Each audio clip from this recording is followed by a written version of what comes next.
One anonymous text message at 11:47 p.m. completely shattered everything I thought I knew about my husband Marcus and our 8-year marriage. What I discovered that night would unravel a web of lies so perfectly crafted that I wondered if I'd ever really known the man sleeping beside me at all. Before we dive back in, let us know in the comments where you're watching from. And if this story resonates with you, don't forget to subscribe, because tomorrow's story is something truly special I can't wait to share.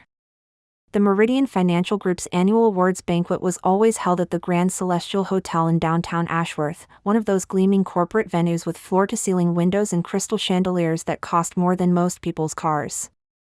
I'd been to 3 of these events before, and they followed the same predictable pattern: cocktail hour with awkward small talk, dinner with speeches from executives I'd never met, and awards for achievements I didn't understand. Marcus always looked forward to them. He said it was important for his career in the investment division that face time with the senior partners mattered. I usually dreaded these corporate functions, but this year felt different. Maybe it was because I'd finally gotten promoted to senior graphic designer at Bellwether Creative Agency, or maybe it was because Marcus and I had been talking seriously about starting a family. Whatever the reason, I found myself actually excited as I got ready that evening, slipping into the navy blue dress Marcus had complimented me on during our anniversary dinner last month. "You look incredible, Elena," Marcus said, adjusting his tie in our bedroom mirror. He was wearing his charcoal gray suit, the expensive one his mother had bought him for Christmas. His dark hair was perfectly styled, and he had that confident smile that had first caught my attention when we met at a coffee shop near Riverside University 9 years ago. "I'm so glad you're coming tonight. Thompson from the Corporate Partnership Division will be there, and I've been wanting you to meet him. If you like the story of our channel, please like the channel, and if you are interested in these stories, join our channel membership."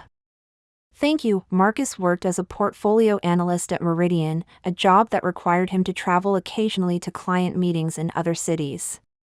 He'd been with the company for 5 years, ever since we moved to Ashworth from his hometown of Millbrook Springs. I admired his dedication to his work, how he'd study market reports late into the evening and wake up early to check international markets. He was methodical, intelligent, and ambitious in a way that made me feel proud to be his wife. We lived in a quiet neighborhood called Maplewood Heights, in a 2-story colonial house with blue shutters and a small garden that Marcus had spent weekends perfecting. Our life together felt stable, comfortable, predictable in the best possible way. We had date nights every Friday, took weekend trips to Laurel Lake, and had established little routines that made our relationship feel solid. Marcus brought me coffee in bed every Saturday morning. I cooked his favorite pasta dish, penne arrabbiata, every Sunday. We talked about everything: his work stress, my creative projects, our plans for renovating the guest bathroom, our dreams of having children. That evening, as we drove through downtown Ashworth toward the Grand Celestial, Marcus seemed more animated than usual. He talked excitedly about a new client acquisition his team had secured, a tech startup called Pinnacle Innovations that had just signed a major investment deal. He mentioned his colleague Derek Chin, who'd apparently played a crucial role in landing the account, and how the whole team was getting recognition at tonight's banquet. "Derek's wife Sophia will be there too," Marcus said as we pulled into the hotel's valet area. "You'll like her. She's an art curator at the Westfield Contemporary Museum. I thought you two might have a lot to talk about." I nodded, smoothing my dress as we walked through the hotel's ornate lobby. The Grand Celestial always smelled like expensive perfume and leather furniture. Crystal chandeliers cast warm light across marble floors, and soft piano music drifted from the hotel bar. Marcus placed his hand on the small of my back as we entered the elevator, a gesture so familiar and natural that I didn't think twice about it. The banquet hall was already bustling with activity when we arrived. Round tables covered in cream-colored linens were arranged throughout the room, each adorned with centerpieces of white orchids and flickering candles. A registration table near the entrance displayed name tags organized alphabetically, and I watched Marcus skin the crowd with the practiced eye of someone who knew exactly who he needed to talk to and in what order. "There's Derek," Marcus said, nodding toward a tall Asian man in a navy suit who was laughing with a group near the bar. "And that must be Sophia." He gestured to an elegant woman with auburn hair and an emerald green dress who was holding a glass of white wine and smiling at something Derek had said. As we approached Derek and Sophia, I noticed how easily Marcus slipped into his professional persona. His posture straightened, his smile became more pronounced, and his voice took on that slightly formal tone he used during important business calls. It was a side of him I'd seen before at work events, but tonight it struck me as particularly polished, almost rehearsed. "Derek! Great to see you," Marcus said, extending his hand for a firm handshake. "This is my wife Elena." "Elena, this is Derek Chin and his wife Sophia." Sophia turned toward us with a warm smile, and I immediately noticed her striking features. High cheekbones, intelligent brown eyes, and an understated confidence that made her seem like the kind of person who was comfortable in any room. "Elena, it's so wonderful to finally meet you," she said, reaching out to shake my hand. "Marcus talks about you all the time." I found myself wondering when exactly Marcus and Sophia had spoken enough for him to mention me all the time, but I brushed the thought aside.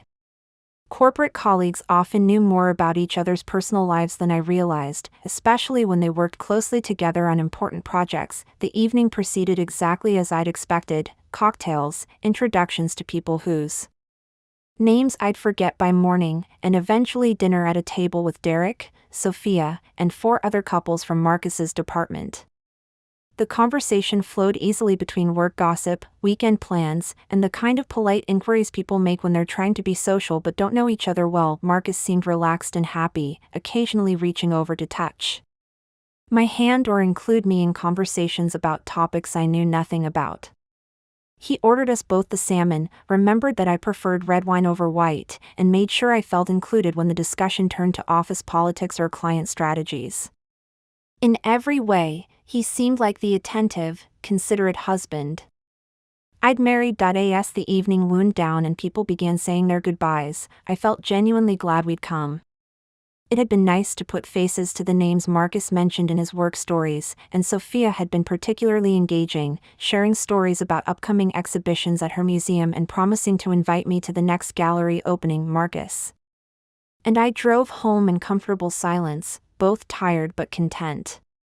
He reached over to hold my hand as we waited at a red light near our neighborhood, and I remember thinking how lucky I was to have married someone who made even mundane moments feel special. We were home by 10:30, and I was in the bathroom removing my makeup when I heard Marcus's phone buzz with a text message. He was already in bed, scrolling through work emails on his laptop, and he glanced at his phone with the casual indifference of someone checking the time. That's when everything changed. It took a lot of care and time to prepare and narrate this for you, so if you're enjoying it, a quick subscribe really helps and means the world to us. Alright, let's get back to it. I was finishing my skincare routine when I heard Marcus's phone buzz again. Then again. The sound was sharper than usual, more insistent. Through the bathroom mirror, I could see him on the bed, his laptop balanced on his knees, but his attention had shifted entirely to his phone. His posture changed, shoulders tensing, head tilting forward in a way that suggested concentration rather than casual reading. "Everything okay?" I called out, applying moisturizer around my eyes. "Yeah, just work stuff," he replied, but his voice carried a distraction I couldn't quite place. "Derek's asking about the Pinnacle presentation timeline." I nodded, not thinking much of it. Marcus often received late-night messages about urgent projects. The investment world didn't operate on normal business hours, and international markets meant calls and texts at odd times. I'd grown accustomed to the occasional weekend email or midnight conference call with clients in different time zones, but as I brushed my teeth, I noticed something unusual. Marcus wasn't typing responses to these supposed work messages. He was just reading, scrolling, his thumb moving in rapid swipes that suggested lengthy conversations rather than brief project updates. His expression was focused in a way that seemed more personal than professional. When I emerged from the bathroom, Marcus was still on his phone, but he immediately set it face down on the nightstand and closed his laptop with perhaps a bit too much enthusiasm. "Ready for bed?" he asked, his smile bright but somehow forced. "I'm exhausted. Long day tomorrow too, early client meeting with the Hartwell Industries team." I slipped under the covers, settling into my usual spot on the left side of our king-sized bed. Marcus reached over to turn off the bedside lamp. And as he did, his phone lit up again with another notification. In the brief moment before the screen dimmed, I caught a glimpse of a name I didn't recognize: Natasha. "Who's Natasha?" I asked casually, adjusting my pillow. Marcus paused for just a fraction of a second, barely noticeable, but I caught it. "Natasha Rodriguez. She's the new project coordinator in Derek's division. Started about 2 months ago. She was helping coordinate tonight's seating arrangements." The explanation sounded reasonable enough, but something about his delivery felt rehearsed. Maybe it was the way he provided her full name and job title so quickly, or maybe it was how he immediately elaborated about the seating arrangements without me asking for details. "Oh, I don't think I met her tonight," I said. "She wasn't there. She's more behind the scenes, works on the logistics side of things." I accepted this explanation and settled into sleep, but as I lay there in the dark, I found myself replaying the evening's events with a different lens. Had Marcus seemed distracted during dinner? Had there been moments when his attention drifted from our conversation? I tried to remember if he checked his phone during the banquet, but the evening felt like a blur of faces and small talk. Over the next few days, I began noticing things I hadn't paid attention to before. Marcus's phone habits, for instance. He'd always been somewhat protective of his phone, not secretive, just private in the way most people are about their personal devices. But now I realized he never left it unattended when I was around. If he went to shower, the phone came with him. If he went to make coffee, he carried it along. When we watched television together, it stayed in his hand rather than on the coffee table where he used to casually set it. The notifications seemed more frequent too. Gentle buzzes throughout the evening, quick glances at the screen, brief smiles that appeared and disappeared before I could ask what was amusing him. When I did ask, his responses were always work-related: client updates, team messages, schedule changes. Meridian's really ramping up the communication since the Pinnacle deal, he explained one evening when his phone had buzzed 3 times during dinner. Everyone's trying to make sure we don't lose momentum. This seemed plausible. Marcus had mentioned that landing Pinnacle Innovations was a major win for his division, and I knew how competitive the investment world could be. Increased communication and tighter project management made sense for a company trying to capitalize on a significant client acquisition, but there were other small changes that felt less explainable. Marcus started staying late at the office. More frequently, often texting me around 6 p.m. to say he'd be home by 8 or 9. These weren't unusual hours for someone in finance, but they represented a shift from his normal routine. He'd always been good about leaving the office by 6:30, making it home in time for us to cook dinner together. His weekend patterns shifted too. Saturday mornings, which had always been our slow, lazy time together, now often included quick trips to the office to catch up on paperwork or prepare for Monday meetings. He'd bring me coffee in bed as usual, but then announce he needed to run in for an hour or two. "The Pinnacle project is really demanding," he'd say, kissing my forehead before heading out in casual clothes instead of his usual weekend sweatpants. "But it should calm down in a few weeks once we get through the initial integration phase." I wanted to be supportive. Marcus had worked hard to establish himself at Meridian, and I knew how important this promotion opportunity was to him. If A major client required extra attention, I could certainly understand putting in additional hours. I'd done the same thing at Bellwether when we were competing for the Morrison Healthcare account, but something felt different about these changes. They weren't accompanied by the usual stress or exhaustion I'd expect from someone working longer hours. If anything, Marcus seemed more energetic, more upbeat. He hummed while getting ready for work. He smiled at his phone in ways that seemed too genuine for work communications. He bought new cologne, nothing dramatic, just a subtle shift from his usual scent to something slightly more sophisticated. When I complimented him on it, he said Derek had recommended it during a conversation about professional image.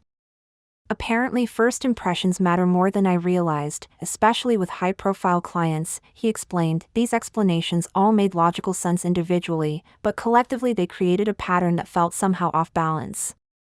It was like looking at a photograph where everything appeared normal until you noticed that all the shadows were falling in slightly wrong directions. The feeling intensified one Thursday evening when I got home from work earlier than expected. A client meeting had been canceled, and I decided to surprise Marcus by picking up ingredients for his favorite pasta dish.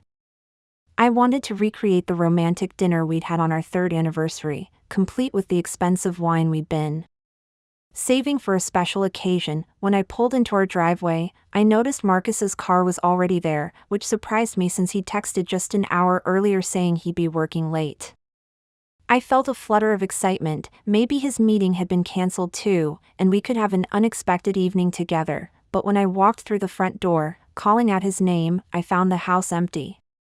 His keys were on the kitchen counter, his work bag was by the stairs, but Marcus was nowhere to be found. I checked our small backyard, thinking maybe he was grilling or working in the garden, but found no sign of him. It was then that I heard voices coming from somewhere nearby, not from inside our house, but close enough that I could make out the low rumble of conversation. I followed the sound to our side yard and realized it was coming from behind the tall hedges that separated our property from the walking trail that ran through our neighborhood. I couldn't make out words, but I could distinguish 2 voices, one definitely Marcus's, and another that was clearly female, soft and melodic with what sounded like a slight accent. They were speaking in the hushed, intimate tones of people who didn't want to be overheard. I stood there for several minutes, uncertain whether to investigate further or retreat into the house. Part of me wanted to walk around the hedge and see what was happening, but another part of me felt like I was already violating something by listening. The conversation continued for maybe 10 more minutes before I heard footsteps moving away, heading deeper into the trail system. 5 minutes later, Marcus walked through our front door, slightly out of breath and wearing running shoes I hadn't seen him put on. "Hey, babe," he said, leaning in to kiss my cheek. "You're home early." I just went for a quick jog around the neighborhood. Felt like I needed to clear my head after that marathon meeting with the compliance team. I smiled and kissed him back, but something cold had settled in my stomach. Marcus wasn't a runner. In all our years together, I'd never seen him voluntarily go jogging. He preferred weightlifting at our local gym, and even that was sporadic. The idea of him suddenly deciding to take up running for stress relief felt completely out of character, but I said nothing.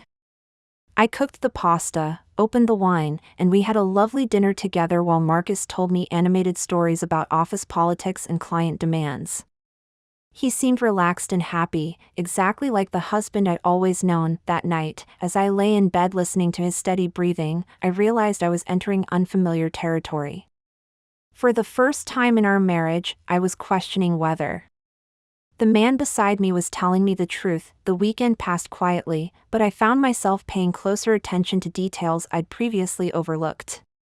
Marcus seemed normal, affectionate, chatty about work, enthusiastic about our plans to visit his parents in Millbrook Springs the following month. But I couldn't shake the image of him standing behind those hedges, speaking in hushed tones with a woman whose voice I didn't recognize. On Monday morning, I decided to test something. As Marcus was getting ready for work, I casually mentioned that I might stop by his office around lunchtime to take him to that new sandwich place on Riverside Avenue. "Oh, that's sweet of you to offer," he said, adjusting his tie in our bedroom. Mirror, but I've got back-to-back meetings all day. The Pinnacle integration is really heating up, and we're trying to finalize some contract details before their board meeting next week. I nodded understandingly, but made a mental note. An hour later, after Marcus had left for work, I called Meridian Financial Group's main number and asked to be transferred to Derek Chen's extension. "Derek Chen's office, this is Amanda speaking," came the cheerful voice of what I assumed was his assistant. "Hi Amanda, this is Elena Hartwell, Marcus Hartwell's wife. I was wondering if you could help me with something. I'm trying to coordinate a surprise for Marcus, and I wanted to make sure I don't interfere with any important meetings today. Could you tell me what his schedule looks like?" There was a brief pause. "Oh, I'm sorry Mrs. Hartwell, but Marcus isn't in the office today. According to our system, he's scheduled for an off-site client meeting in Brookfield. He should be out most of the day." My stomach dropped. "Brookfield? That's about 2 hours away, isn't it?" "Yes, it's quite a drive. But don't worry, these Pinnacle meetings have been requiring a lot of travel lately. I'm sure he'll be back this evening." I thanked Amanda and hung up, my hands trembling slightly. Brookfield was indeed 2 hours away, but Marcus had left the house at his usual time, around 7:30 a.m. If he had a meeting there, he would have needed to leave much earlier, or he would have mentioned the long drive and early departure the night before. I spent the rest of the morning trying to focus on my design work, but my concentration was shattered. Around noon, I decided to drive past the Pinnacle Innovations building, which was located in the Northgate Business District, about 20 minutes from our house. I told myself I was just being paranoid, that maybe the meeting location had been changed, or maybe Amanda had been mistaken about the schedule. The Pinnacle building was a sleek, modern structure with floor-to-ceiling glass windows and a distinctive blue logo. I parked across the street and waited, feeling foolish but unable to stop myself. After about 30 minutes, I saw a familiar figure emerge from the building's main entrance, Marcus, wearing the dark gray suit he'd put on that morning, laughing and talking animatedly with a woman I'd never seen before. She was petite, probably in her late 20s, with long dark hair and an elegant walk. She wore a burgundy dress and carried herself with the confident posture of someone comfortable in professional settings.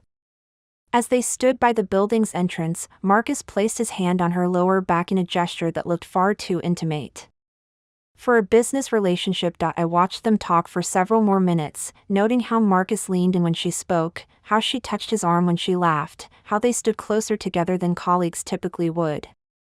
When they finally parted ways, Marcus walked toward the parking garage while the woman headed back into the building. I sat in my car for a long time after Marcus disappeared from view, trying to process what I'd witnessed. The meeting wasn't in Brookfield. He wasn't with Derek or other team members. He was here, at Pinnacle, having what appeared to be a very personal conversation with a woman who definitely wasn't just a client. That evening, Marcus came home at his usual time, greeting me with a kiss and immediately launching into a detailed story about his challenging day in Brookfield. "The client meeting ran so much longer than expected," he said, loosening his tie and heading toward the kitchen for a beer. "Traffic was horrible on the way back too. I'm exhausted." I watched him carefully as he spoke, noting how easily the lies rolled off his tongue, how comfortable he seemed fabricating an entire day that had never happened. "How did the Pinnacle integration discussions go?" I asked casually. "Oh, those are still ongoing. Derek's handling most of the direct client communication this week. I'm more focused on the back-end financial analysis." Another lie. I'd seen him emerged from Pinnacle's building just hours earlier, clearly engaged in direct client communication with someone who seemed far more important to him than any financial analysis. I excused myself and went upstairs, claiming I had a headache. In reality, I needed space to think, to figure out what I was going to do with this new information. As I sat on our bed, listening to Marcus move around downstairs, his phone began buzzing with text messages. "Elena, can you bring me my phone?" He called up the stairs. I left it on the nightstand. I looked at the device, its screen illuminated with notifications. 3 new messages from Natasha. Without thinking, I tilted the phone toward me and read the preview text that appeared on the lock screen. "Today was perfect. I can't stop thinking about what you said." My heart stopped. I stared at those words, reading them over and over, trying to convince myself I'd misunderstood. But there was no ambiguity in that message. This wasn't work communication. This wasn't project coordination. This was something intimate, personal, romantic. "Elena? Did you find it?" Marcus called. Again. "Coming!" I managed to say, though my voice sounded strange to my own ears. I carried the phone downstairs and handed it to him, watching his face as he glanced at the screen. A small smile played at the corners of his mouth as he read the messages. The same soft, private expression I'd once thought was reserved only for me. "Just work stuff," he said, tucking the phone into his pocket without responding to the messages. "Natasha's updating me on tomorrow's schedule changes." I nodded and excused myself again, this time claiming I was going to take a bath. In the privacy of our bathroom, I finally allowed myself to feel the full weight of what was happening. The man I'd been married to for 8 years, the man I trusted completely, was lying to me repeatedly and systematically. He was meeting with someone named Natasha, having intimate conversations, receiving messages that made him smile in ways that had nothing to do with work. The physical evidence was undeniable. I'd seen him at Pinnacle when he was supposed to be in Brookfield. I'd heard him talking secretly behind our house. I'd read a message that was clearly personal and romantic. But beyond the evidence was something even more damaging, the realization that Marcus was an accomplished liar. He delivered false information with the same ease and conviction he used when telling me he loved me. As I soaked in the bathtub, I tried to figure out how long this had been going on.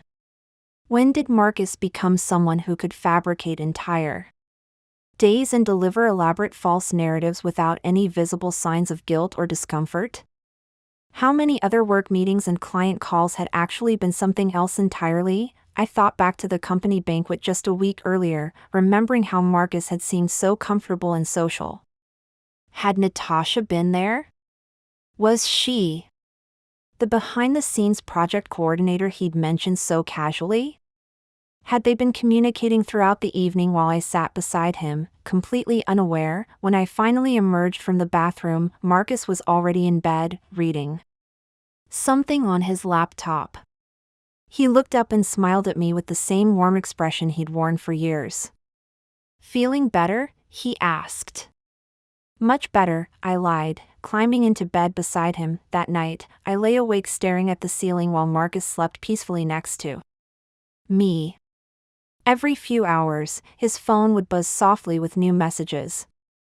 Each notification felt like a small knife cutting deeper into whatever remained of my trust. By morning, I had made a decision. I wasn't going to confront Marcus with what I'd learned. I wasn't going to demand explanations or give him the opportunity to craft more elaborate lies.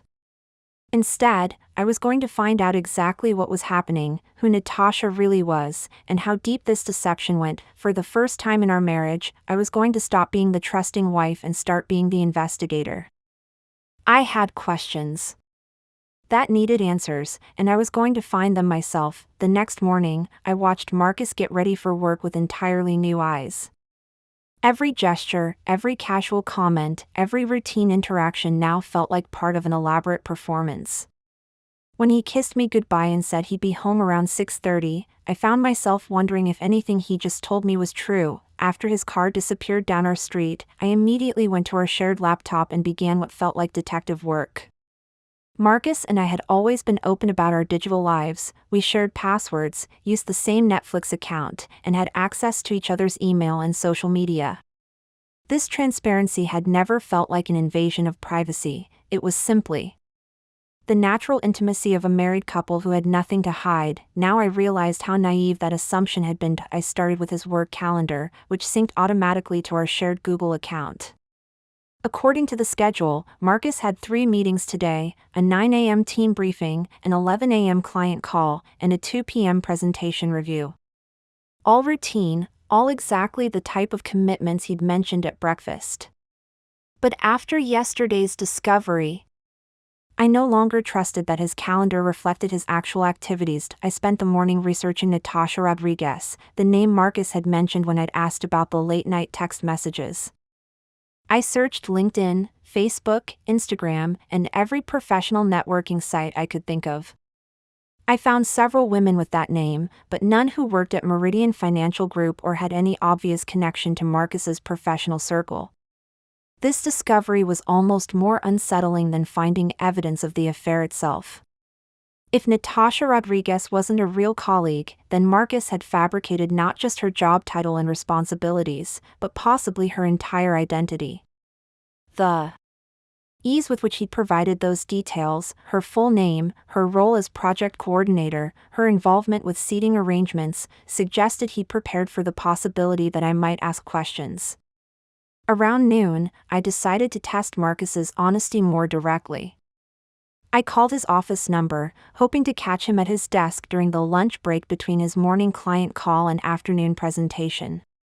Marcus Hartwell's office came a professional female voice I recognized as Sarah, his longtime assistant. "Hi Sarah, this is Elena. Is Marcus available for a quick call?" "Oh, hi Elena. I'm sorry, but Marcus is out of the office today. He's attending a conference in Westfield about emerging market strategies. He should be back tomorrow morning." Westfield was 45 minutes in the opposite direction from both Brookfield and Pinnacle Innovations. According to Sarah, Marcus was at a conference that wasn't on his shared calendar. According to his calendar, he was in routine office meetings. Yesterday, according to Derek's assistant, he was in Brookfield, but I'd seen him at Pinnacle. The pattern was becoming clear. Marcus was maintaining multiple versions of his schedule, telling different people different stories, and ensuring that none of these narratives aligned with his actual activities. "Do you know when the conference ends?" I asked Sarah, keeping my tone casual and supportive. "I believe it's an all-day event. He mentioned he might be late getting home tonight because of the networking reception afterward." I thanked Sarah and hung up, my suspicions now crystallizing into certainty. Marcus hadn't mentioned any conference to me. He'd said he'd be home at his usual time. Either he was lying to Sarah about the conference, or he was lying to me about his schedule, or both. That afternoon, I drove to Westfield and spent 2 hours checking every hotel, conference center, and business facility that might host an emerging market strategy conference. I called ahead to most of them, claiming I was trying to deliver important documents to a Marcus Hartwell who was attending a financial conference. None of them had any record of such an event, and none had heard of Marcus. By 4 o'clock, I was sitting in my car outside the Westfield Marriott, the last venue on my list, feeling both vindicated and devastated. I'd proven that Marcus wasn't where he told his assistant he would be, just as he hadn't been where he told me he would be yesterday. But proving his lies didn't make them hurt any less. I was about to drive home when I decided to make one more stop. The Pinnacle Innovations building was only 20 minutes from Westfield, and I wanted to see if Marcus would appear there again. I parked across the street from yesterday's vantage point and waited. At 5:15 p.m., Marcus emerged from the building with the same dark-haired woman I'd seen the day before. Today she wore a black pencil skirt and white blouse, and she carried herself with the same confident grace that had caught my attention yesterday. But today, their interaction was even more intimate than before. They walked to a small bistro 2 blocks from the Pinnacle building, choosing a table on the outdoor patio that was partially hidden from street view by decorative plants. I parked where I could observe them through the restaurant's front window and watched what was unmistakably a romantic lunch date. Marcus reached across the table to hold her hand. She laughed at something he said, leaning forward in the conspiratorial way of lovers sharing private jokes. When their food arrived, they fed each other small bites, a gesture so intimate and playful that it made my stomach lurch. At one point, Marcus stood up and moved to the chair beside her rather than across from her, wrapping his arm around her shoulders while they looked at something on her phone. I watched them for nearly an hour, documenting their interaction with photos taken from my car. The images weren't particularly clear due to the distance and the restaurant's tinted windows, but they captured enough detail to prove that this wasn't a business meeting.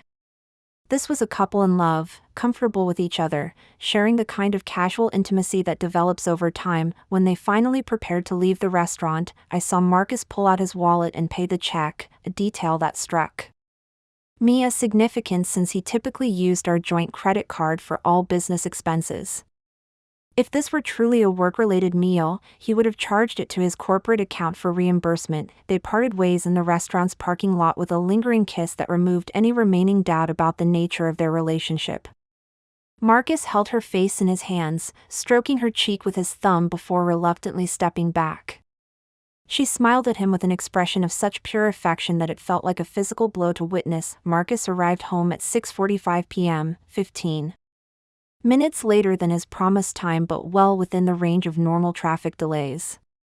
He greeted me with a kiss and immediately began telling me about his supposedly challenging day at the office.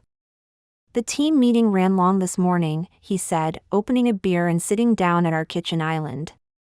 Thompson had all these questions about the quarterly projections, and Derek wanted to revisit some of the Pinnacle contract terms.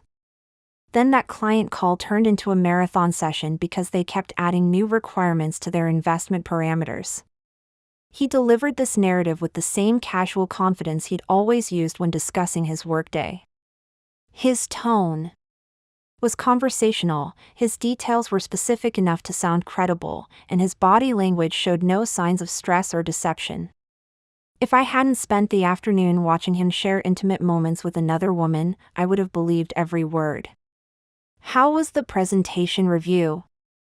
I asked, testing whether he'd remember the afternoon meeting that was on his shared calendar. "Oh, that got moved to tomorrow morning. Last-minute scheduling conflict with the compliance team." Another lie, delivered without hesitation or visible discomfort. Marcus wasn't just having an affair, he was maintaining parallel lives with such skill that it suggested extensive practice. The ease with which he fabricated these detailed false narratives made me wonder how long he'd been deceiving me, and about what else beyond this relationship with Natasha. That night, as we watched television together on our couch, Marcus's phone buzzed with several text messages. Each notification made him smile slightly, and I knew without looking that they were from her. The woman who could make my husband light up with joy while sitting next to the wife he was systematically betraying, for the first time since this nightmare began. I felt something beyond hurt and confusion. I felt anger, not just at Marcus's betrayal, but at his assumption that I was too naive or trusting to notice his deception. He'd underestimated me completely, treating me like a background character in his own life story that was going to be his mistake. The next morning, I woke up before Marcus and lay in bed watching him sleep. His face was peaceful, relaxed, completely unburdened by guilt or conscience. I wondered if he dreamed about her, if even in his unconscious moments he was living in that parallel world where I didn't exist. As Marcus showered and got ready for another day of elaborate lies, I formulated my plan. I was done being reactive, done stumbling across evidence by accident. If I was going to understand the full scope of his deception, I needed to be methodical and thorough. My first step was gathering historical evidence. After Marcus left for his fictional workday, I opened our laptop and began systematically reviewing the past 6 months of our shared accounts. Bank statements, credit card bills, phone records, calendar entries, everything that might reveal patterns I'd previously missed. The credit card statements were the most revealing. Mixed in with our normal expenses, groceries, gas, utilities. My art supply purchases were charges that told a different story. Multiple payments to restaurants I'd never heard of, always for amounts that suggested 2 people dining. A florist charge for $127 in March that Marcus had never mentioned. Hotel expenses in nearby cities during weekends when Marcus claimed to be attending work conferences. Most damning was a recurring charge to something called Evergreen Suites in downtown Ashworth. The payments appeared twice a month, always on Tuesday afternoons, always for the same amount, $189. I looked up Evergreen Suites online and discovered it was a boutique hotel that advertised discreet accommodations for discerning professionals and offered day-use rates for business travelers needing a quiet place to work between meetings. Except Marcus had never mentioned needing a quiet workspace downtown. He had a perfectly functional office at Meridian, and when he needed to work from home, he used our spare bedroom that we'd converted into a home office. I cross-referenced the Evergreen Suites charges with Marcus's work calendar and found that they consistently occurred on days when his schedule showed client meetings or off-site presentations. Days when I now suspected he wasn't working at all. The phone records revealed another pattern. Starting about 4 months ago, Marcus's text message volume had increased dramatically. Our plan included detailed billing, and I could see that he was sending and receiving nearly 3 times as many texts as he had previously. The timestamps showed heavy activity during lunch hours, early evenings, and late nights, exactly when someone might be maintaining a secret relationship, but the most shocking discovery came when I examined our shared photo storage. Marcus. And I automatically backed up all our photos to the same cloud account, a setup that had always seemed convenient and transparent.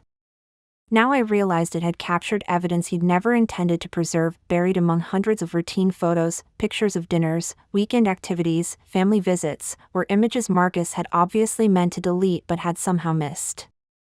A selfie taken in what appeared to be a hotel room, with Marcus smiling at the camera while someone with long dark hair was partially visible beside him. A photo of 2 wine glasses on a restaurant table, taken from Marcus's perspective. A picture of a woman's hand wearing a distinctive silver bracelet, resting on what looked like the center console of Marcus's car. Each image was like a small bomb detonating in my chest. These weren't just photos, they were moments of happiness Marcus had wanted to remember and share with someone who wasn't me. They were evidence of experiences he'd deliberately hidden from his wife while creating lasting memories with his lover. I spent the entire morning documenting everything, creating a spreadsheet that tracked dates, expenses, locations, and timeline correlations. The pattern that emerged was devastatingly clear. For at least 6 months, Marcus had been living a double life with systematic precision. Around noon, I decided to visit Evergreen Suites in person. The hotel was located in Ashworth's historic district, an area of renovated brownstones and upscale boutiques that attracted tourists and business travelers. The building was elegant and understated, exactly the kind of place someone might choose for discreet meetings. I approached the front desk with a story I'd rehearsed during the drive downtown. I explained that I was trying to plan a surprise for my husband, who frequently stayed at the hotel for work, and I wanted to make sure I didn't interfere with any existing reservations. "Of course," said the desk clerk, a young woman with a professional smile. "What's your husband's name?" "Marcus Hartwell. He usually books rooms on Tuesday afternoons." The clerk typed something into her computer and nodded. "Oh yes, Mr. Hartwell is one of our regular guests. Very nice gentleman. He usually reserves the maple suite with his," she paused, glancing at me with sudden uncertainty. "I'm sorry, are you Mrs. Hartwell?" My heart stopped. "Yes, I am." The clerk's expression shifted to barely concealed panic. "Oh. Well, Mr. Hartwell usually makes reservations for 2 guests. I just assumed. I mean, we have him down as traveling with a business associate. A business associate, I repeated flatly. Yes, a Ms. Rivera. They've been booking the same suite twice a month since January. Ms. Rivera. Not Natasha Rodriguez, the fictional project coordinator Marcus had invented when I'd asked about late-night text messages. Another name, another identity, another layer of deception. I maintained my composure and thanked the clerk, explaining that I'd call ahead next time to coordinate any surprises. But inside, I was reeling. Marcus hadn't just been having an affair, he'd been maintaining a regular arrangement, a standing appointment for intimacy with someone whose real name I still didn't know. That afternoon, I drove to Pinnacle Innovations and waited in the parking lot until the workday ended. I wanted to see this woman again, to study her more carefully, to try to understand what had made Marcus willing to risk everything we'd built together. At 5:20 p.m., she emerged from the building, and this time I was close enough to observe details I'd missed before. She was younger than I'd initially thought, probably in her mid-20s. She moved with the confidence of someone comfortable in professional environments, but there was also something playful about her demeanor, a lightness that I recognized as the quality that had attracted Marcus to me when we first met. She drove a red Honda Civic with a Brookfield Community College parking sticker on the rear window. I followed her at a distance as she left the Pinnacle parking lot, staying far enough back to avoid detection but close enough to see where she went. She drove to an apartment complex called Willowbrook Gardens in a newer section of Ashworth. The buildings were modern, well-maintained, clearly designed for young professionals. I watched her park and walk to a ground-floor unit, noting the apartment number before driving away. That evening, Marcus came home with flowers, a small bouquet of daisies that he presented with a sheepish smile. I felt bad about being so busy with work lately, he said, kissing my cheek. I know I haven't been as attentive as I should be. The flowers felt like an insult, a token gesture designed to assuage whatever guilt he might be feeling while continuing his betrayal. But I accepted them graciously, even arranging them in a vase while Marcus watched with satisfaction. You're so understanding, Elena, he said, wrapping his arms around me from behind as I stood at the kitchen sink. I don't know what I did to deserve you. The irony was suffocating. Marcus was thanking me for being understanding about behavior I didn't even know was happening, praising me for qualities that enabled his deception. He'd turned my trust into a tool for his betrayal. That night, I lay awake planning my next moves. I had evidence of the affair, proof of the financial deception, and now I knew where his lover lived and worked. But I still didn't know her real name, how they'd met, or how long this had been going on. More importantly, I didn't know what I was going to do with this information. Confronting Marcus would only give him the opportunity to craft more lies, to minimize the scope of his betrayal, or to turn the situation back on me somehow. I'd seen how skillfully he could manipulate reality. I wasn't going to give him the chance to manipulate me. Instead, I was going to continue gathering evidence until I had a complete picture of exactly what my husband had been doing and who he'd been doing it with. Only then would I decide how to respond. As Marcus slept peacefully beside me, completely unaware that his carefully constructed deception was crumbling around him, I felt something I hadn't experienced in our entire marriage, the power that comes from knowing more than the person who thinks they're controlling the situation. For 8 years, I'd been the trusting wife. Now I was going to be something Marcus had never anticipated, the wife who knew everything. Over the next week, I became someone I didn't recognize, a detective in my own marriage, methodically uncovering the truth about the man I'd thought I knew completely. Every morning, I kissed Marcus goodbye and wished him a good day at work, then spent my hours systematically dismantling the life we built together to find the lies hidden underneath. My first breakthrough came through social media reconnaissance. I'd been searching for information about Ms. Rivera using every possible spelling and variation I could think of. Finally, I found her on Instagram under the name Carmen Rivera, with a profile that was partially public. Her bio listed her as a marketing specialist and grad student with a location tag for Ashworth. The profile picture showed the same woman I'd been observing, dark hair, confident smile, wearing the silver bracelet I'd seen in Marcus's accidentally preserved photo. Carmen's Instagram revealed details that painted a picture of her life outside of her relationship with my husband. She posted photos of coffee shops and study sessions, clearly working towards some kind of graduate degree. She shared pictures with friends at local restaurants and bars, many of which I recognized from our own neighborhood. She'd been living parallel to my life, existing in the same city, frequenting the same places, while carrying on an affair with my husband. More disturbing were the subtle traces of Marcus in her posts. A photo of 2 coffee cups on a table, with a man's watch visible at the edge of the frame, a watch I recognized as the anniversary gift I'd given Marcus 2 years ago. A picture of a restaurant meal with the caption "Perfect Tuesday Lunch" posted at the same time Marcus would have been at Evergreen Suites. A selfie taken in what appeared to be a hotel bathroom, with expensive toiletries in the background that matched the amenities I'd seen advertised on the Evergreen Suites website. But the most devastating discovery was a photo from 3 weeks ago, 2 days after our anniversary dinner, when Marcus and I had celebrated 8 years of marriage with champagne and promises about our future together. Carmen had posted a picture of flowers, beautiful roses in an expensive arrangement, with the caption "When someone really sees you, red heart." The flowers were identical to arrangements Marcus had brought me in the past, from the same upscale florist on Maple Street that he'd used for special occasions throughout our marriage, while I was celebrating our anniversary. Marcus was buying identical flowers for another woman, using the same romantic gestures that I'd thought were unique expressions of his love for me. I began following Carmen's routine, learning her schedule with the same precision I'd once applied to understanding Marcus's supposed work commitments. She worked at Pinnacle Innovations from 9 a.m. to 5 p.m., took lunch breaks at 12:30, and attended graduate classes at Brookfield Community College on Tuesday and Thursday evenings.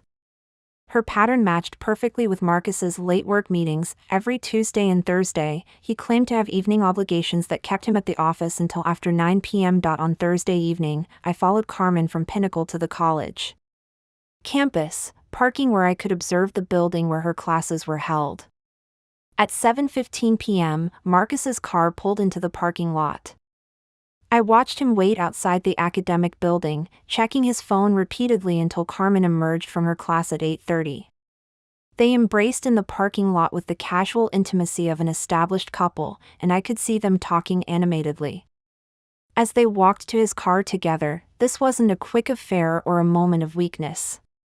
This was a relationship with routines, patterns, shared experiences.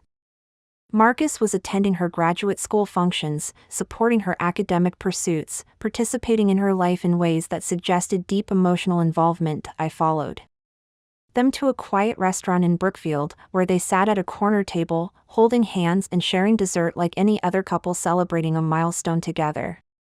Through the restaurant's windows, I could see Marcus listening intently as Carmen showed him something on her phone, both of them laughing and looking genuinely happy. The sight of their happiness was almost worse than discovering the affair itself. This wasn't Marcus making a mistake or giving in to temporary temptation. This was Marcus in love with someone else, creating meaningful experiences and building memories that had nothing to do with me. When I finally returned home that night, Marcus was already there, claiming he'd just arrived from his late meeting. He seemed relaxed and content, humming while he got ready for bed in a way that suggested his evening had been particularly satisfying. "How was your meeting?" I asked, testing once again whether he'd maintain his fabrication. "Productive but exhausting," he replied. Derek and I were reviewing the quarterly compliance reports with the legal team. You know how those lawyers love to debate every detail. He delivered this lie with the same casual confidence he'd used for weeks, never suspecting that I'd spent the evening watching him share intimate moments with Carmen Rivera. The disconnect between his fiction and reality was so complete that I began to wonder if he'd convinced himself that these alternative narratives were true. The next morning, I made a decision that felt both necessary and devastating. I was going to access Marcus's phone and find the direct evidence I needed to understand the full scope of his relationship with Carmen. I knew Marcus's passcode. We'd always been open about our phone security, another aspect of the trust that I now realized had been completely one-sided. While he showered, I quickly unlocked his device and began exploring the applications and accounts he'd kept hidden from me. What I found exceeded my worst expectations. Marcus had been using a separate messaging app to communicate with Carmen, something called Signal that promised encrypted conversations. Their message history went back 8 months, starting with casual flirtations that gradually escalated into explicit expressions of love and detailed discussions about their future together. I read conversations where Marcus called Carmen my real life and described me as a comfortable habit I need to break. I found messages where he promised Carmen that he was planning to leave me after the holidays, that he just needed time to manage the transition carefully. There were discussions about apartments they'd looked at together, vacation destinations they wanted to visit, and even baby names they'd considered for the children they planned to have someday. Marcus wasn't just having an affair. He was planning an entirely different life with Carmen while maintaining the illusion of commitment to me. Every conversation revealed how completely he'd emotionally divorced himself from our marriage while continuing to play the role of devoted husband. The messages also revealed how they'd met. Carmen had been a client services representative when Pinnacle Innovations first became a Meridian client 6 months ago. Marcus had been assigned to manage the relationship, and their professional interactions had quickly become personal. What started as extended business lunches had evolved into hotel meetings, shared evenings, and ultimately a full relationship that existed in parallel to his marriage. Most devastating was a conversation from just 2 days ago, where Marcus apologized to Carmen for having to maintain his performance at home while they figured out the logistics of his divorce. He assured her that every moment with me was torture, that he was only staying to protect his financial interests until he could extract himself cleanly. I was reading about my own marriage described as a financial transaction that my husband was strategically planning to abandon. The man who brought me coffee every morning, who celebrated our anniversaries, who talked about our future children, had been secretly planning his escape for months. But what hurt most was reading Carmen's responses. She wasn't some predatory other woman trying to destroy a marriage. She genuinely believed that Marcus was in an unhappy relationship that he was courageously working to end. In her mind, she was his salvation from a loveless marriage, not the cause of its destruction. Marcus had manipulated both of us, creating separate realities where he was the hero of each story. To Carmen, he was the devoted boyfriend trapped in a marriage he wanted to escape. To me, he was the loving husband working hard to build our future together. When Marcus emerged from the shower, I was sitting calmly in bed, his phone back on the nightstand as if I'd never touched it. He kissed my forehead and began getting dressed for another day of lies, completely unaware that I now knew everything. As I watched him choose his clothes and fix his hair, preparing for another performance as my faithful husband, I realized that our marriage had been over for months. I just hadn't known it yet, but now I did. And unlike Marcus, I wasn't going to waste time planning elaborate deceptions or managing careful transitions. I was going to act. The knowledge I'd gained from Marcus's phone changed everything, but not in the way I'd expected. Instead of feeling devastated or betrayed, I felt something unexpected: clarity. For the first time in months, I knew exactly what was happening and could plan accordingly. Marcus thought he was managing 2 relationships while strategically planning his exit from our marriage. What he didn't realize was that I was now managing the situation with far better information than he had. He believed I was completely unaware of his deception, which gave me an enormous tactical advantage. I spent the weekend observing Marcus with new eyes, watching how effortlessly he maintained his performance as a loving husband while secretly planning our divorce. He made pancakes on Saturday morning, suggested we visit the farmers market downtown, and even brought up the possibility of taking a vacation to Maine in the fall, all while knowing he intended to be living with Carmen by then. His ability to compartmentalize was remarkable and deeply unsettling. During our Saturday evening movie night, he held my hand and made jokes about the romantic comedy we were watching, even though I'd read messages where he told Carmen that romantic gestures with me felt increasingly artificial and forced. On Sunday, while Marcus was at his supposed quick office meeting, I began implementing my strategy. My first step was financial protection. I opened a private savings account at a different bank, using my maiden name and an address from before our marriage. I arranged for statements to be delivered electronically to a new email account that Marcus didn't know existed. Over the next few days, I would gradually transfer money from our joint savings into this private account, not enough to be immediately noticeable, but sufficient to ensure I had resources Marcus couldn't access or freeze. Next, I contacted 3 divorce attorneys whose names I'd found through online searches and reviews. I didn't want legal advice yet, I wanted to understand my options and rights. The consultations would be confidential, and I scheduled them for times when Marcus believed I was at work or running errands. I also began documenting everything with meticulous precision. I created a secure digital folder on a cloud storage account Marcus didn't know about, uploading screenshots of his messages with Carmen, photos of his credit card statements showing hotel and restaurant charges, and detailed timelines of his lies about his whereabouts. I printed physical copies of the most damning evidence and stored them in a safety deposit box I rented under my maiden name. The documentation process was emotionally exhausting but strategically necessary. Every message between Marcus and Carmen felt like a small knife wound, but I forced myself to read and preserve everything. I needed to understand not just the affair itself, but Marcus's character, his methods, and his plans. What emerged from this analysis was a portrait of a man who was far more calculating than I'd ever imagined. Marcus hadn't stumbled into this affair through weakness or temporary poor judgment. He had methodically pursued Carmen, carefully managed both relationships, and strategically planned his exit from our marriage while maintaining plausible deniability at every step. His messages revealed sophisticated deception techniques, creating false calendar entries to cover his absences, using cash for affair-related expenses to avoid paper trails, and developing detailed cover stories for every aspect of his secret relationship. He'd even researched divorce law in our state, discussing with Carmen the financial implications of different separation strategies. Most concerning was his discussion of me as a potential obstacle to overcome rather than a person deserving honesty or respect. In one particularly chilling exchange, Marcus had written to Carmen, "Elena's trusting nature has been helpful so far, but I need to be more careful as we get closer to making the transition. She's not as naive as she seems sometimes." Reading that message was a turning point. Marcus wasn't just betraying me, he was actively studying my personality to better manipulate me. He turned my trust into a weakness he could exploit, my love into a tool for his deception. I realized that confronting Marcus directly would be exactly what he expected and was prepared for. He'd probably rehearsed explanations, justifications, and emotional appeals designed to minimize the consequences of his actions.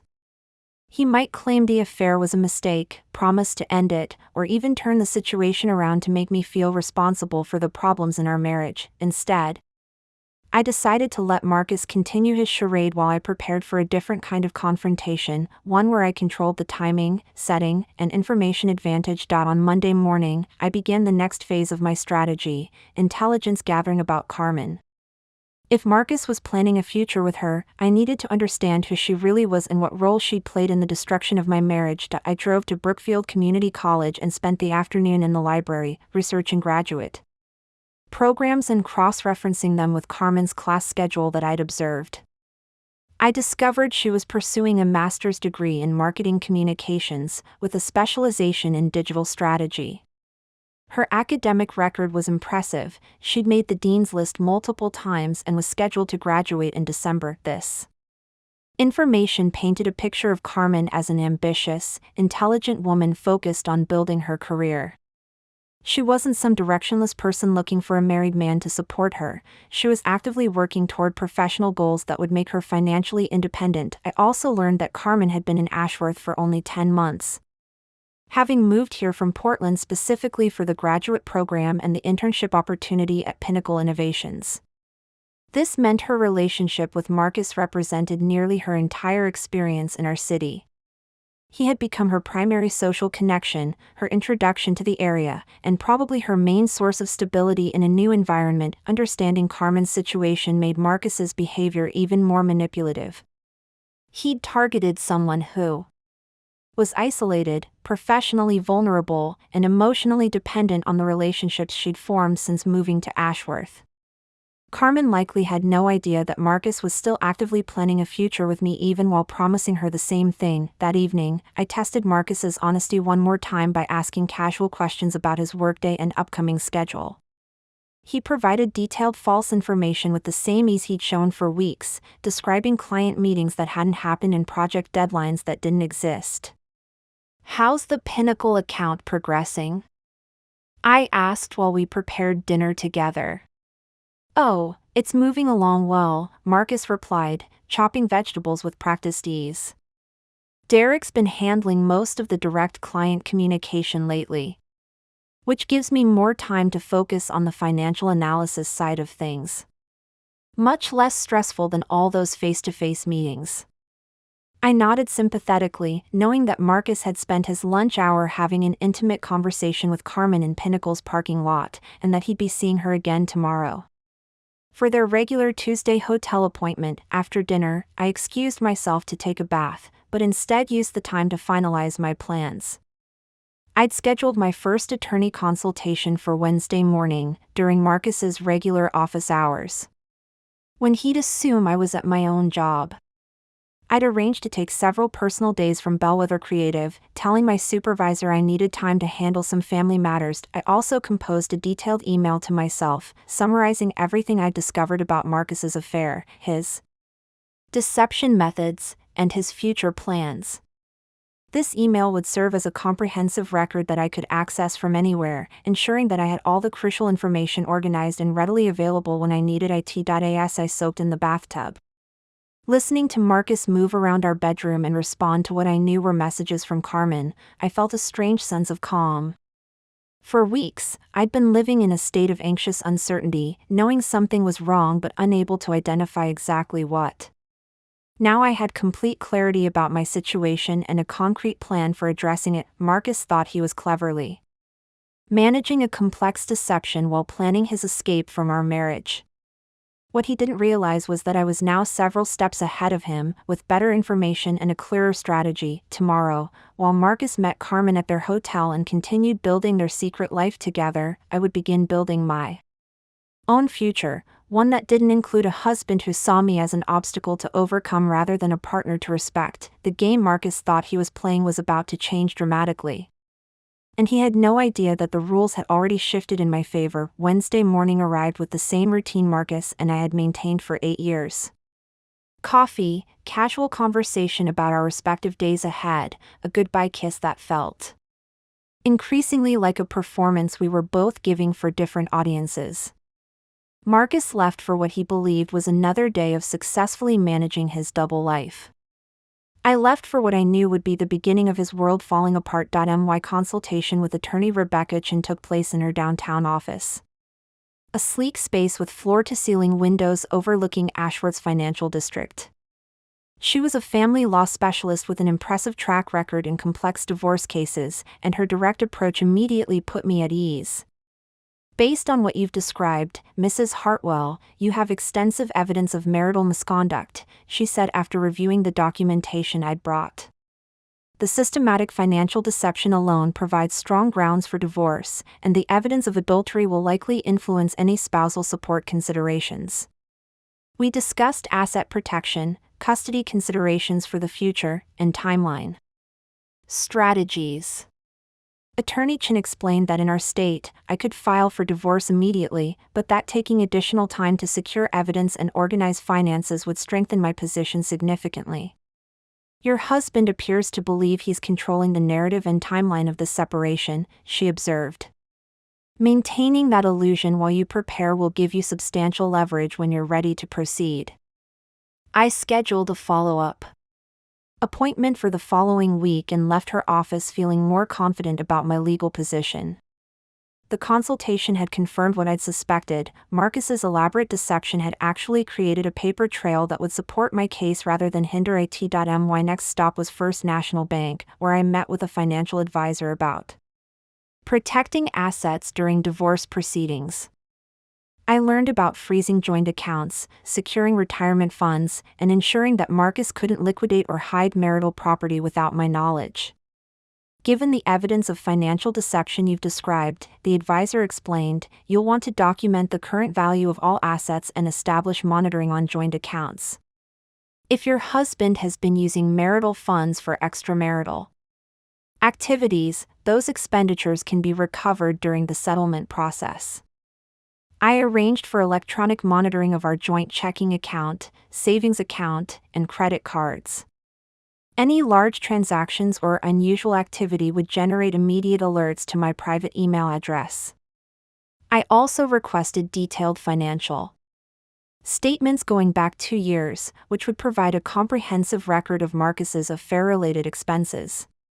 That afternoon, while Marcus was at his Tuesday appointment with Carmen at Evergreen Suites, I returned home and began the most difficult part of my strategy, systematically removing traces of my attachment to our shared life. I started with our bedroom, quietly gathering personal items that held sentimental value but wouldn't be immediately missed. My grandmother's jewelry, photo albums from my childhood, personal documents like my passport and birth certificate. I stored these items in a safety deposit box, ensuring they'd be protected regardless of how Marcus might react when he learned about my plans. Next, I began creating digital redundancy for everything important. I copied files from our shared computer, backed up photos that mattered to me, and saved contact information from mutual friends and family members. I changed passwords on personal accounts that Marcus had access to using security questions and recovery methods he wouldn't be able to guess. The process was emotionally exhausting. Every item I removed from our home felt like acknowledging that our marriage was truly over, that the life we'd built together was about to be dismantled piece by piece. But I forced myself to remain focused on the practical necessities rather than the emotional impact. Thursday evening brought an unexpected opportunity to test my preparations. Marcus came home from work with unusual excitement, announcing that he'd been invited to a weekend conference in Philadelphia. It's a last-minute opportunity, he explained, pulling out his phone to show me what appeared to be a conference registration confirmation. Derek can't go because of his daughter's soccer tournament, so they asked if I could represent the Pinnacle account. I'd leave Friday morning and be back Sunday evening. I examined the conference details he showed me, noting the professional-looking website and legitimate speaker lineup. But I also noticed that the registration was for 2 attendees, Marcus Hartwell and Carmen Rivera, listed as Meridian Financial Group representatives. That sounds like a great opportunity, I said, matching his enthusiasm. You should definitely go. Marcus seemed pleased by my supportive response, though I caught him glancing at his phone with barely contained anticipation. No doubt he was eager to share the news with Carmen that they'd have an entire weekend together, disguised as a business trip that his wife had enthusiastically endorsed. You're the best, Elena, he said, wrapping me in a hug that felt more like gratitude for my convenient naivety than genuine affection. I don't know how I got so lucky. That night, I lay awake listening to Marcus text Carmen about their upcoming weekend, the soft buzzing of his phone providing a steady soundtrack to the end of our marriage. But instead of feeling hurt or angry, I felt something unexpected, relief. Marcus's Philadelphia trip would give me the perfect opportunity to complete my preparations without interruption. While he was creating more evidence of his affair, I would be finalizing the strategy that would expose it. Friday morning, I helped Marcus pack for his fake conference, even suggesting he take his good suit for the networking events he claimed would be part of the program. I kissed him goodbye and wished him a productive weekend, watching from our front window as he drove away with visible excitement. An hour later, I was back at Attorney Chen's office, signing retainer agreements and filing preliminary paperwork. The divorce petition would be prepared and ready for service, but held until I decided the optimal timing for delivery. I spent Friday afternoon at the bank, implementing the financial protection strategies we discussed. I transferred our joint savings into a frozen account that would require both signatures for any withdrawals. I canceled Marcus's access to our primary credit card and requested new cards with different numbers.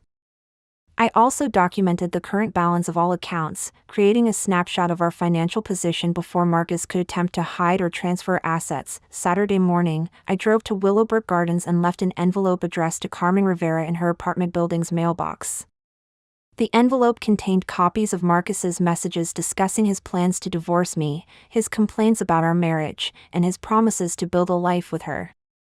I also included a brief note explaining that I was Marcus's wife, that I'd discovered their relationship, and that she deserved to know the truth about the man she was dating. I wasn't trying to hurt Carmen or destroy their relationship out of spite.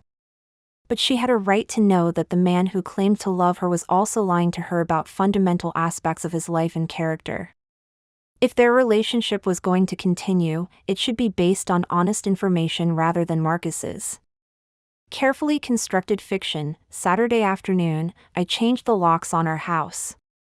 The locksmith, a friendly older man named Robert, asked no questions when I explained I needed new keys for security reasons.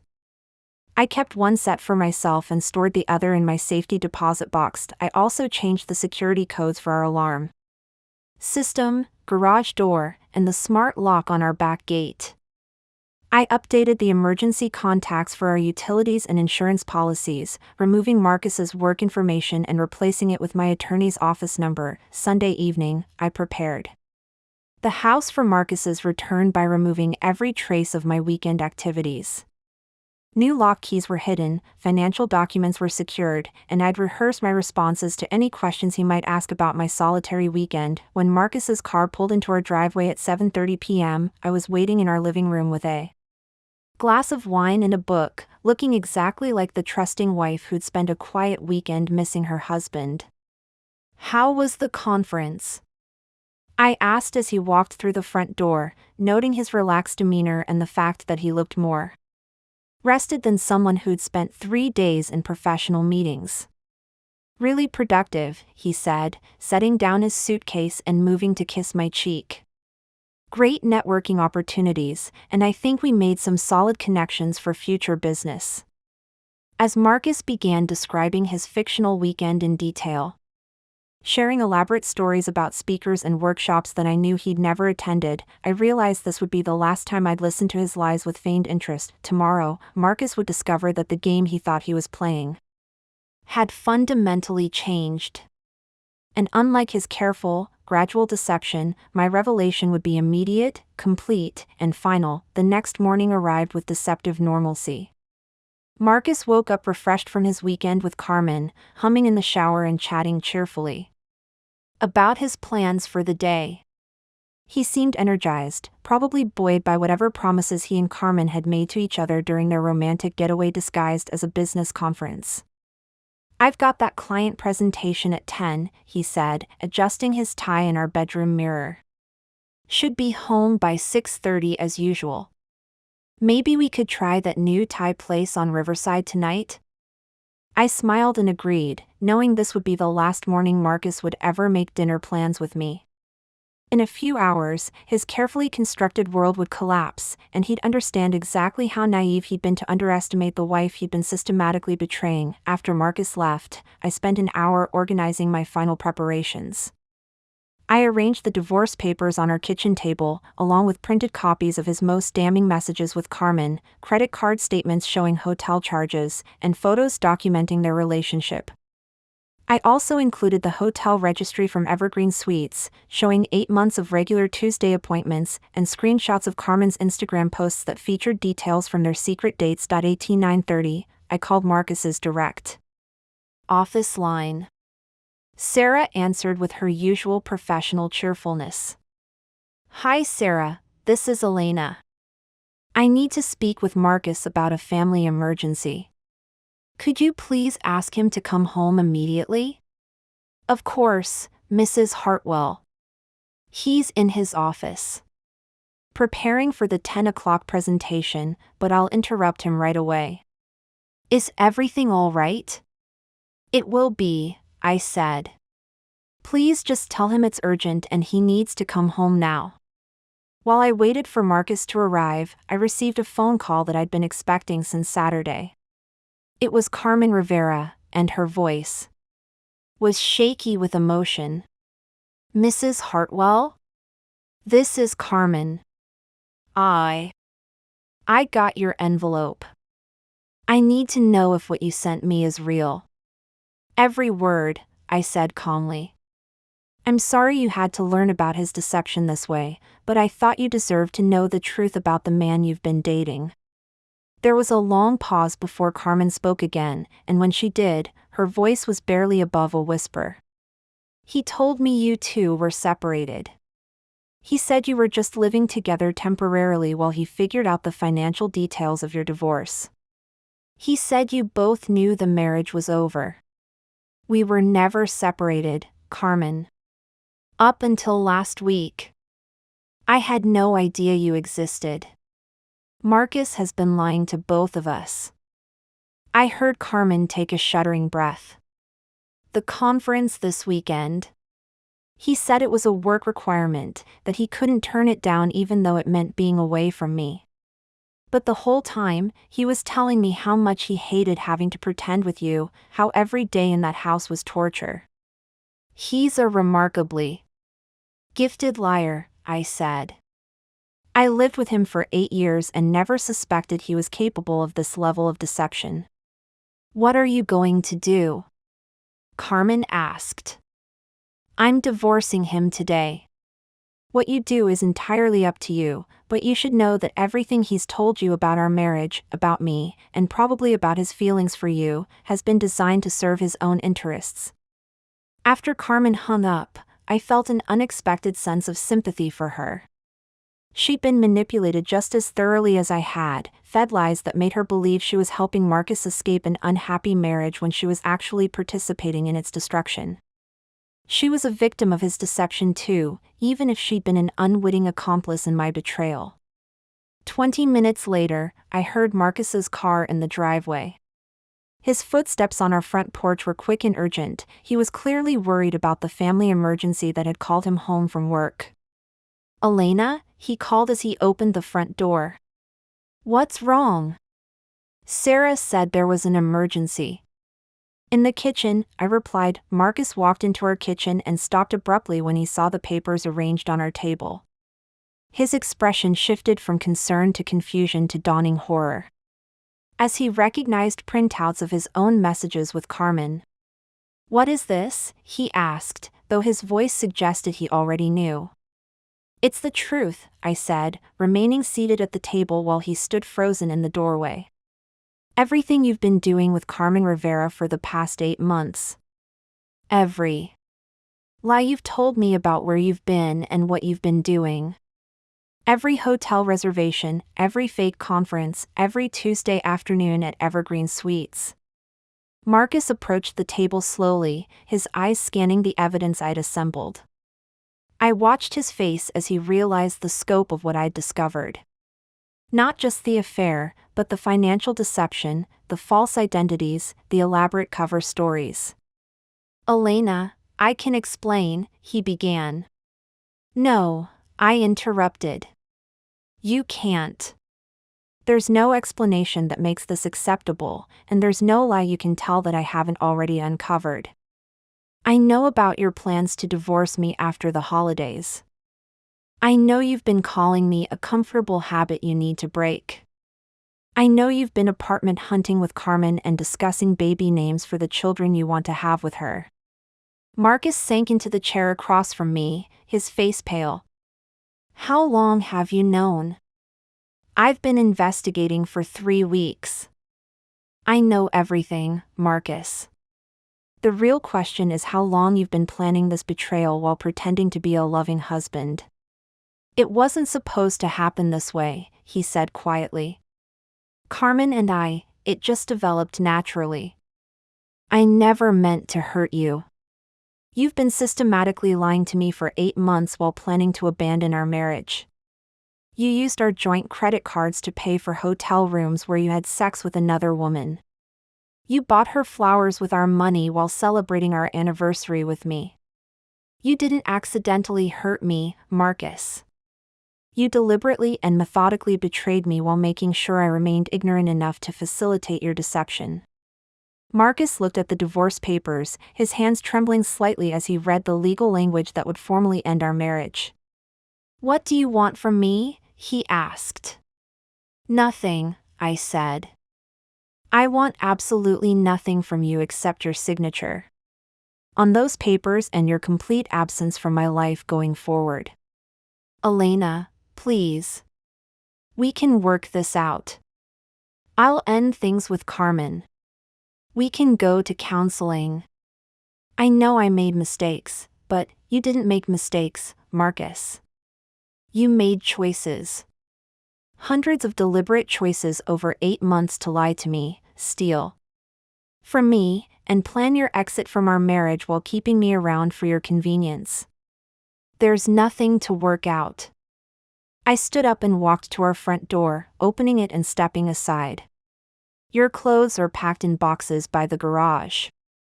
I've changed the locks, canceled your access to our accounts, and filed for divorce.